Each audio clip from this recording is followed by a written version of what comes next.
Okay, YouTube, so I'm fixing the bunk bed situation in this Heartland Mallard. This is the M185 bunk bed model. And I got it all torn apart because I'm trying to organize everything. And these lights up here never worked since we bought the RV. Took it to the dealer, they said they fixed it, it worked for a day.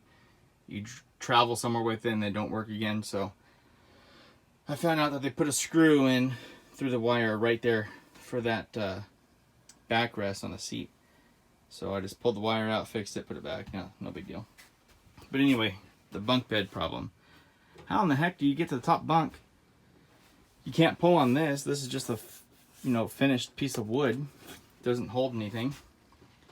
And yeah, it's rough. So I bought this ladder. It's an RV ladder on Amazon. I'll put the link down below, but I think it was like 60 bucks. But anyway, rubber feet down there. It's got 1, 2, 3, 4 steps. It was really long. It was like another, I think I cut exactly 8 inches off. 8¼ inches I cut off. And inside is like a nut that you press in and like it wedges itself in against the wall. So I cut the pieces off and then I put a ratchet extension in there and hammered out the nut, push it all the way through till it fell out where I cut it.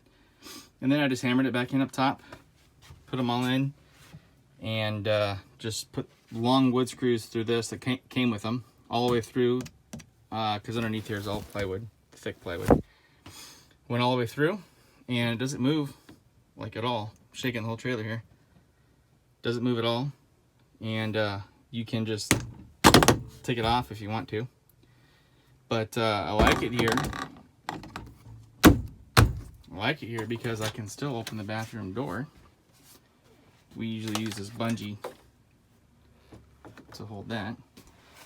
And another cool idea that me and the wife found was this is a pantry organizer, and we bought that, and we had to do a little bit of cutting because it's supposed to hook onto the door, so I didn't do that. I took the hooks off, screwed it on, just put screws every so often, and then cut it off on the bottom for length because it was like 2 feet longer than I needed it, and holds our towels and just all kinds of random stuff, fire starters and flashlights and all kinds of random stuff. And it's worked out great for us now. So I just figured I'd show you guys that. One more thing that I did in our Heartland Mallard is back here is that 12-volt charge and the coax cable for cable TV if you use it. But we have our TV up here on a swivel, and it's on the swivel bracket. And we have this inverter that I bought from Walmart or somewhere, I think. And it works really well. This inverter had the cigarette lighter thing, male end, that you just push in and out. Well, this 12-volt female plug that comes from the factory is absolute crap. Every time you would just move it, it would pop a fuse.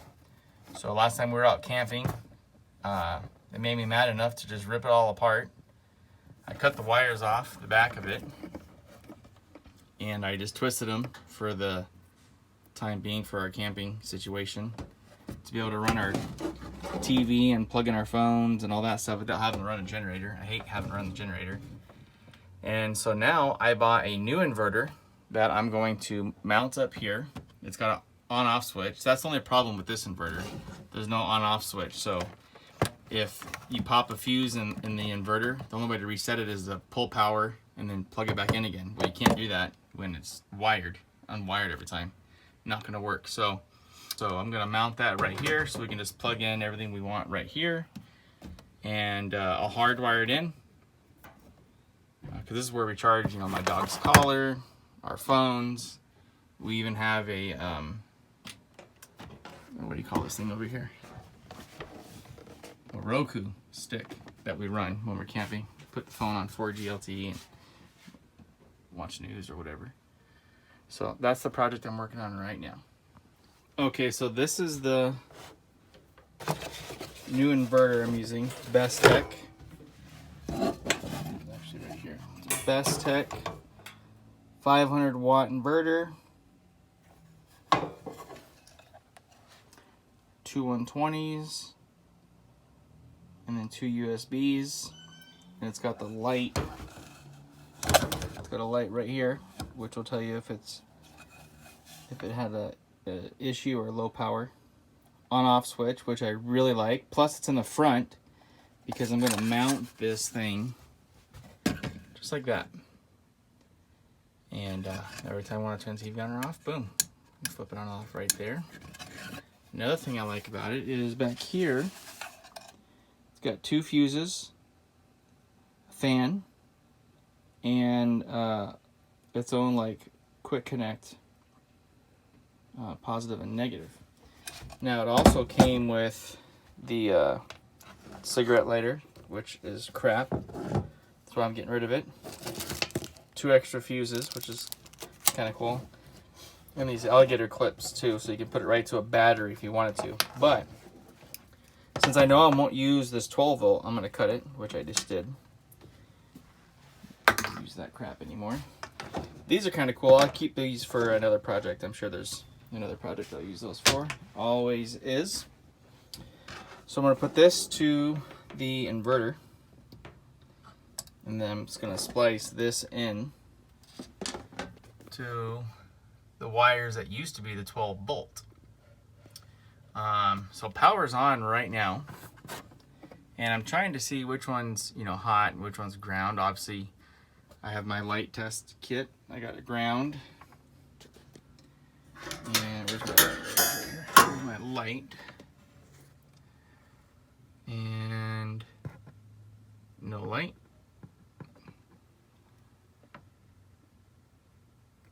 And we have light. So that one, there's the hot. So I'm gonna go turn off the battery real quick, and then turn off power real quick, splice this thing together. I'll show you my power idea. So I did the dual battery setup, and I got tired of taking the box on and off, on and off, on and off. So I put one of these quick disconnect guys. So boom, battery's off. And then I can pull this off and put it inside the RV, so I know my power is off. But I turn it on when we're driving, down to our camp spot. That way the refrigerator can have power and all that good stuff. The problem is what happens if this key bounces out. So over here I put a chain just to attach it like that. Just a little quick connect thing here.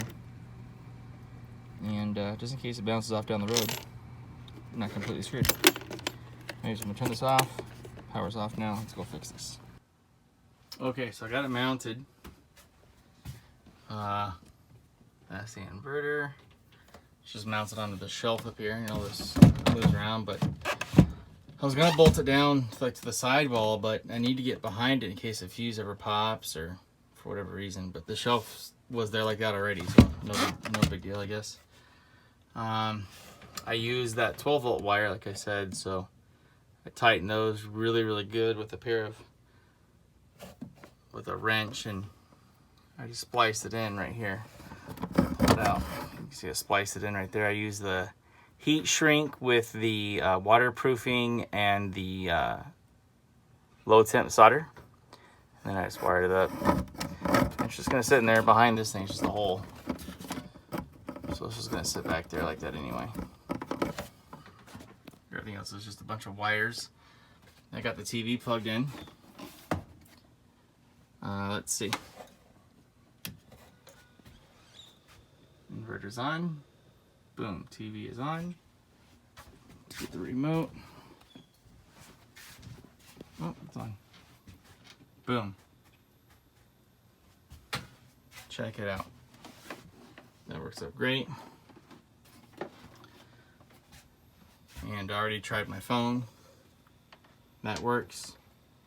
We can run there's a fan that we use. Where did I put it? Put it down here.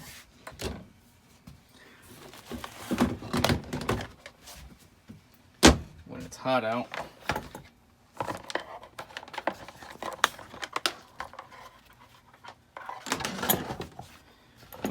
we'll run this little fan. It's actually not a little fan. It's a Honeywell. You know how these things work. These things put out some.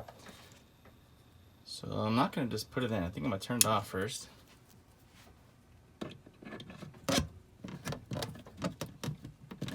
Plug it in. Let's see, the fan is off. Okay, turn it on. Let's see if this thing, let's let the TV turn on real quick.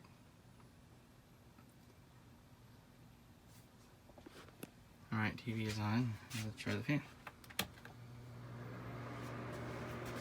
Oh yeah. Fan's on its highest setting, which is number 3. We love this fan because it's super quiet. And this thing just puts off some air, but look, the TV's on still. Let's see if there's any interruption if I turn this thing on and off. Nothing. Good job, inverter. All right, that's it.